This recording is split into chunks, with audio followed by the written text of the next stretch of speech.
আপনারা যারা সুস্থ আছেন আপনারা পিছপা হবেন না, আপনারা এই আন্দোলনকে সফল করুন।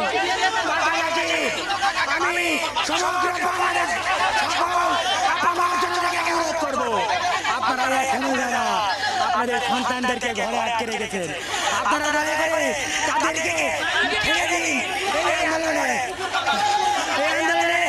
অংশগ্রহণ করতে দিন। মনে রাখবেন আমরা যদি আন্দোলনে ব্যর্থ হই আগামীর বাংলাদেশ ব্যর্থ হলো। আপনারা ভাববেন না আমরা যদি ব্যর্থ হই সবকিছু ঠিকঠাক হয়ে যাবে।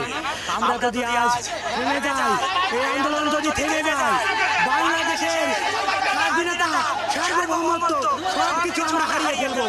কাজে